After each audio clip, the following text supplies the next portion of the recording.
Everyone আসসালামু আলাইকুম, সবাই কেমন আছেন? আশা করি সবাই ভালো আছেন। বরাবরের মতো চলে আসলাম আর একটা নতুন ভিডিও নিয়ে। তো গেছিলাম ধানমন্ডি লেকের পাশে। তো এনে যাওয়ার পর বন্ধু কইতেছিল মামার দিয়ে একটু ঘুরে আই, খাওয়ান দাওয়ান খাইবে না এটা পরের বিষয়, তো মামার দিয়ে ঘুরে আই। তো মোটরসাইকেল দিয়ে বাইরেই পড়ছি।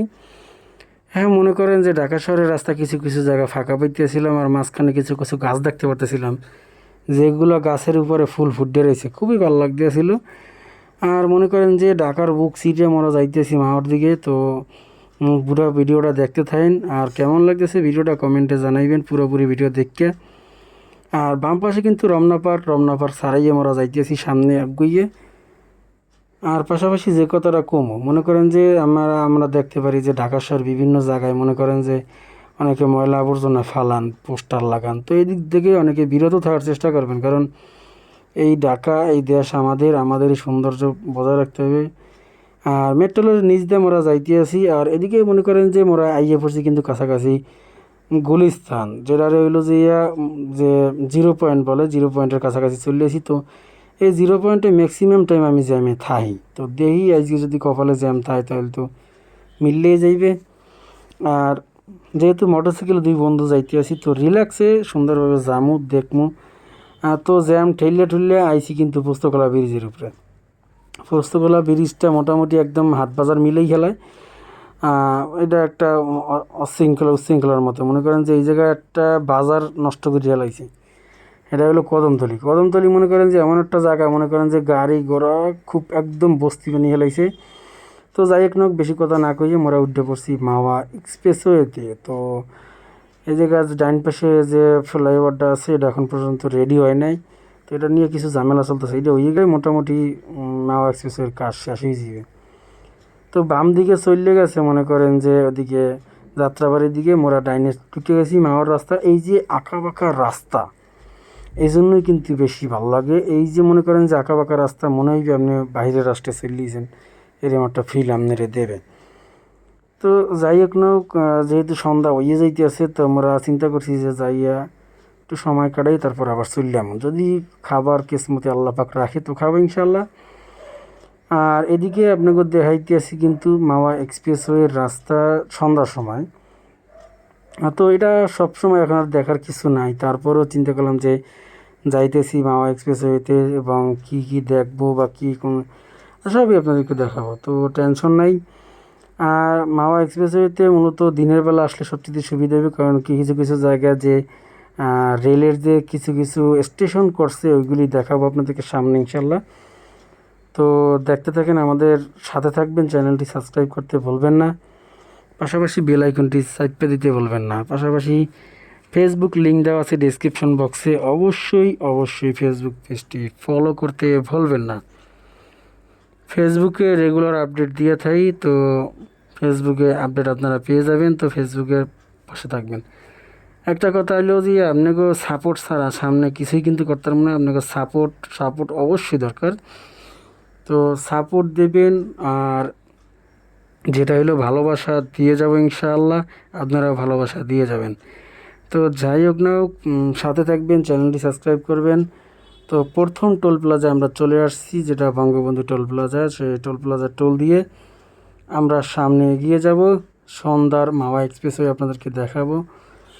আর দেখাবো কিন্তু মূলত বর্তমানে মাওয়ার কি অবস্থা, মাওয়া ফেরিঘাটের অবস্থা কি, সেই ভিডিওটা কিন্তু আপনাদেরকে দেখাবো। আর সেটা আপনারা ভিডিওতে দেখতে পারবেন যে আমরা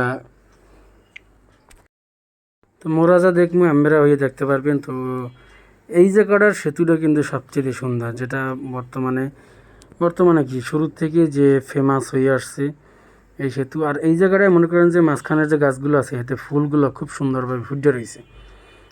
তো এই ফুলগুলোর ভিডিও আগে দেওয়া আছে, যারা মাওয়ার ভিডিও আগে দেখেন না এরা কিন্তু দেখেইবেন। তো মাওয়ার ভিডিও কিন্তু চ্যানেলে আছে, তো প্লে লিস্ট দিয়ে দিমু, পুরো ভিডিওর প্লে লিস্টে চাপ দিলেও দেখতে পারবেন। এদিকে যে বাম পাশে সেতুগুলো আছে, এগুলো কিন্তু আমরা আগে ব্যবহার করছি, যে মাওয়াতে যাতায়াত করছি আমরা এই আগে ব্যবহার করছি। সামনে যে সেতুটা দেখতে পাচ্ছেন, এইটাই মূলত সেই ফেমাস সেতু, এটার উপরে আমরা আসি। তো এখানে নামিয়ে সামনে যাবো, আপনাকে দেখামো। আর সামনে কিন্তু মূলত যে কথাটা বলতেই না, এই জায়গায় একদম সুন্দর একটা পরিবেশ তৈরি হইতে আছে। ডাইন পাশে মূলত যে ওই যে টোল নিতেছে এদের যে কোয়ার্টার, এই কোয়ার্টার, তো এই কোয়ার্টার ছাড়ানোর পরেই মূলত আপনারা পেয়ে যাবেন রেল স্টেশন। যে এই জায়গাটার নাম হয়তো শ্রীনগর রেল স্টেশন হইতে পারে, কারণ বর্তমানে আমরা শ্রীনগর থেকে। আর এদিকে বিভিন্ন পার্ক হয়েছে, মডার্ন পার্ক, বিভিন্ন পার্ক কিন্তু মাওয়া এক্সপ্রেসওয়েতে হয়েছে। এইগুলো আসলে সবাইরে একটু অক্সিজেনের দরকার আছে, তো এইগুলো আসবেন, বিভিন্ন জায়গায় যাইবেন, ঘুরবেন, কারণ ঢাকা শহরেতে মূলত দম বন্ধ হয়ে যায় এরকম একটা অবস্থা তৈরি হয়। তো ওই জায়গার থেকে একটু সময় কাটানোর জন্য কিন্তু অবশ্যই এই সব জায়গায় আসতে হইবে। একটু সমুদ্রের পাশে, যেমন এই যে পদ্মার পাড়ে যাইতেছি, একটু বাতাস, একটু হালকা সুন্দরভাবে একদম মন খুলে তারপরে বসবো ইনশাল্লাহ। তো যাই হোক, হোক মাওয়া যাইতেছি, দেখাবো আপনাকেও কেমন অবস্থা বর্তমানে মাওয়াঘাটের, এটা আপনারা দেখতে পারবেন। এদিকে বিভিন্ন জায়গায় বিভিন্ন পার্ক, যেটা বলছিলাম যে হইছে, তো আসলে এগুলো খুব সুন্দর। তো ভিতরে হয়তো সময়ের কারণে যাই নাই, তো যেহেতু আমরা গিয়ে আবার চলে আসবো রাত্র 10টা-11টার আগেই, তো সেই জন্য কিন্তু আমরা তাড়াতাড়ি চলে যেতেছি। আর মাওয়া এক্সপ্রেসওয়েতে আগে যেরকম সবাই খুব স্পিড চালাইতো, এখনও কিন্তু সেই জিনিসটা আছে। তো এইগুলোই অবশ্যই শোধরাইতে হইবে। বিভিন্ন ধরনের এখন গাড়িওয়ালারা বেশি বর্তমানে লাফালাফি বলেন বা যেটা বলেন এটা করে। আর এদিক থেকে কিন্তু বিভিন্ন জায়গায় ফ্লাইওভার বানানো হয়েছে, এগুলো কোনো কামে লাগে না। আর যদি ঢাকার শহরের মধ্যে দিই তাহলে মনে হয় কামে লাগতো। তো যাইতে আছি সামনে ভিতরের দিকে, আর এদিকে মূলত একটা ঠান্ডা একটা পরিবেশ, আর খুব সুন্দর একটা হালকা একদম গ্রামীণ পরিবেশের মতো লাগতেছে, কারণ চারিপাশে কোনো চিল্লা ফাল্লা নাই, একদম মনে হইতেছে আপনি রিল্যাক্সে কোনো জায়গায় একদম লং ড্রাইভে বাইরেছেন, এরকম একটা ফিল আপনার হইবে যদি আপনি গাড়ি বা মোটরসাইকেল নিয়ে বের হইতে পারেন। তো যেহেতু রিল্যাক্সে ঘুরতে যাইতেছি, তো মাওয়া এক্সপ্রেসে আজকে আপনাদেরকে সুন্দরভাবে দেখাবো। কেমন লাগবে কমেন্টে জানাইবেন। যদি ভিডিওটা বড় হয় অবশ্যই একটু কষ্ট করে দেখবেন, আর আপনাদের মতামত জানাইবেন। যদি জানান, যদি ভুল হয় অবশ্যই ভুল শুধরে আপনাদেরকে সুন্দর ভিডিও উপহার দেওয়ার চেষ্টা করবে ইনশাআল্লাহ। আর পাশাপাশি কিন্তু ফেসবুক পেজ লিঙ্ক দেওয়া আছে ডিসক্রিপশন বক্সে, অবশ্যই ফেসবুক পেজটি ফলো করতে ভুলবেন না। ফেসবুক পেজে কিন্তু রেগুলারলি ভিডিও আপলোড দিয়ে থাকি, তো ওই ভিডিওগুলো আপনারা পাই যাবেন। তো বাম পাশে কিন্তু স্টেশন একটা দেখা যাইতে আছে, এরকম পরপর কয়েকটা স্টেশনই করা হয়েছে। তো সবচেয়ে সুন্দর মনে হবে ভাঙ্গা স্টেশন। তো ভাঙ্গা যেহেতু আমরা যাব না আজকে, তো আজকে মাওয়া পর্যন্ত আপনাদেরকে দেখাবো বিভিন্ন ঈদ থেকে। তো আমরা অবশ্যই পদ্মা সেতুর আগে হয়ে বাম দিকে ঢুকে গেছি, যেটা মাওয়া ঘাটে যাওয়ার জন্য নতুন রাস্তা করা হয়েছে। তো এই রাস্তাটা কিন্তু নতুন হইলেও রাস্তাটা কিন্তু খুব সুন্দর। তো এই জায়গায় যেহেতু নির্বাচন চলতেছিল, অনেক পোস্টার আমরা দেখতে পারতেছিলাম, যে পোস্টারগুলোর কারণে কিন্তু এই জায়গার সৌন্দর্যটা নষ্ট হয়ে গেছিলো। তো সামনে ডান পাশে দেখতে পাচ্ছেন যে পদ্মা সেতুর টোল প্লাজা, আর এর পাশ দিয়েই আমরা চলে যাবো মাওয়া ঘাটে। আর মনে করেন যে এই জায়গার কথা আর কী কম, নিজ দিয়ে মনে করেন যে পদ্মা সেতুর এত সুন্দর একটা ফুটে যাইতে আছে, এত সুন্দর একটা ভিউ আইতে আছে, যেটা কওয়ার মতো না। তো সেটা কিন্তু আপনারা দেখতে পারতেছেন কেমন লাগতেছে। তো অপর সাইড থেকে গাড়ি আসার কারণে কিন্তু একটু কম দেখা যাইতেছে, তো তারপরও আপনাদেরকে দেখাইতেছি সুন্দরভাবে। অবশ্যই কমেন্টে জানাইবেন ভিডিওটা কেমন হয়েছে, কারণ আপনাদের সাপোর্ট আপনাদের অবশ্যই দরকার। এটা লাইক, এটা কমেন্ট, এটা সাবস্ক্রাইব আমাকে কিন্তু ভিডিও বানাইতে অনেক উৎসাহিত করবে। তো এদিকে দেখতে পারতেছেন মনে করেন যে ইলশা প্রজেক্ট কিন্তু কিন্তু মনে করেন যে ঘুমাইতে আছে, লাইটিং করে বইয়া রয়েছে, কেউ কিন্তু ভিতরে জানে, এরা বই মাছি মারতে আছে। আর এদিকে যে বিলাসবহুল যে হোটেলগুলো বানাইছে, মনে করেন যে আমাকে শখের আড়ি, ঠিক আছে, কাঁচা লঙ্কা, এরকম অনেক হোটেল সুন্দর সুন্দর বানাইছে, কিন্তু খাবারের জন্য লোক কিন্তু কম। উপরে কিন্তু চাঁদ দেখা যাইতেছে, তো এটা একটা খুব সুন্দর। আর এদিকে মাওয়াঘাটে আসলে বেশিরভাগ মানুষই এই যে ভিআইপি যে হোটেলগুলি আছে এগুলিতে খাওয়া দাওয়া করে, কিন্তু ভালো খাবার বা সস্তার ভিতরে খাওয়ান কিন্তু নদী, সমুদ্রে বা নদীর পাড়ে কিন্তু আপনারা পেয়ে যাবেন, তো ওই জায়গাও খাইতে পারেন। তো যাই হোক না হোক, এ জায়গায় হারা কিন্তু খুব খারাপ অবস্থা। তো নদীর পাড়ে কিন্তু এরকম অনেক হোটেল হয়েছে, যেটা রিসোর্টের মতো করা হয়েছে, যে আপনারা নদীর পাশে বইয়া ইলিশ মাছের ল্যাঞ্জা ভর্তা, ইলিশ মাছ দিয়ে ভাত খাইবেন। আর এই জায়গা দেখেন একটা, যেন মনে করেন যে আপনি সমুদ্রের পাড়ে আছেন এরকম একটা ফিল। এই জায়গায় মনে করেন যে সমুদ্রের পাশে যে যে জিনিস পাওয়া যায়, বর্তমানে মাওয়াঘাটে হেয়া জিনিস পাওয়া যায়, এত পরিমাণ দোকান হয়েছে যেটা কওয়ার মতো না। মনে করেন যে একদম পুরা মনে হইবে যে আমি কক্সবাজার আইছি, এরকম একটা ফিল আপনার হইবে। আর এদিকে কিন্তু অনেক পানের দোকান, চটপটি, গোলা, তবে চা কিন্তু মিস করবেন না, চা কিন্তু খুব খুব মজা এবং খুব সুন্দর হয়। আর এই জায়গায় দিয়ে কিন্তু দূরে এইরকম একটা মার্কেট ফিল, তো সমুদ্রের মানে সমুদ্র কি নদীর পাড়ে একটা সুন্দর পদ্মা নদীর পাড়ের যে একটা বাতাস, একটা যে খুব সুন্দর একটা বাতাস, তো এই বাতাসটা নেওয়ার জন্যই কিন্তু মূলত আসা। কারণ চাইলে তো কক্সবাজার যাওয়া যায় না। আর কক্সবাজারের কথা মনে পড়ে কিন্তু কক্সবাজারের ভিডিও দেওয়া আছে, অবশ্যই কক্সবাজারের ভিডিওটা দেখে আসবেন।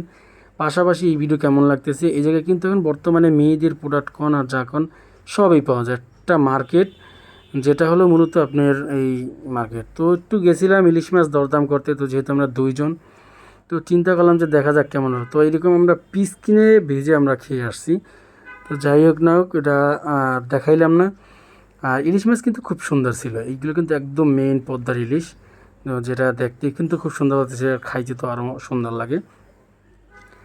আর এগুলো তারা রেখে দিচ্ছিল, কারণ পরবর্তীতে কাস্টমার আসবে, তারা দেখাইবে খাওয়াইবে।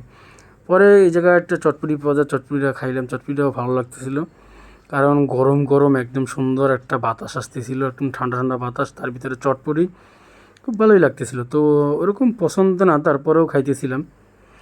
তো দেখাইতেছি আপনাদেরকে পুরোপুরি যে আমাদের জার্নিটা দেখাইতেছি। কেমন লাগতেছে ভিডিওটি কমেন্টে জানাতে ভুলবেন না। পাশাপাশি চ্যানেলটি সাবস্ক্রাইব করবেন, বেল আইকনটি চেপে দিবেন, বন্ধুগুলোকে বেশি বেশি শেয়ার করবেন। পাশাপাশি ডেসক্রিপশন বক্সে কিন্তু ফেসবুক লিঙ্ক আছে, অবশ্যই ফেসবুকটি ফলো করে দেবেন। বিদায় নিচ্ছি মাওয়াঘাট থেকে। তো মাওয়াঘাটের কেমন লাগছে ভিডিওটা কমেন্টে জানাতে ভুলবেন না। তো এদিকে কিন্তু গাড়ির পরিমাণ আস্তে আস্তে বাড়তেছে, রাত যত বেশি হবে এইসব হোটেল বা এইসব ইসের আরও ভিড় আস্তে আস্তে বাড়বে। তো যাই হোক না হোক, মাওয়াঘাটে আমরা এইসব হোটেলের রেস্টুরেন্টেও খাইছি, তো ওই ভিডিওগুলো আছে, যারা দেখেন না অবশ্যই দেখে আসবেন। ইলশাপোর্টে খাই নাই, কারণ এই জায়গায় খুব প্রতারণা চলে, তো এই জন্য জায়গায় খাওয়া দাওয়া বা এক্সপিরিয়েন্সও নেওয়া হয় না। তো যাই হোক না হোক, 2 নম্বর জিনিস আমরা খাই না, ব্যবহার করি না, তো এটাই অনেক কিছু। যাইতেছি ঢাকার উদ্দেশ্যে। তো আপনাদের কাছে কেমন লাগতেছে অবশ্যই কমেন্টে জানাইতে ভুলবেন না।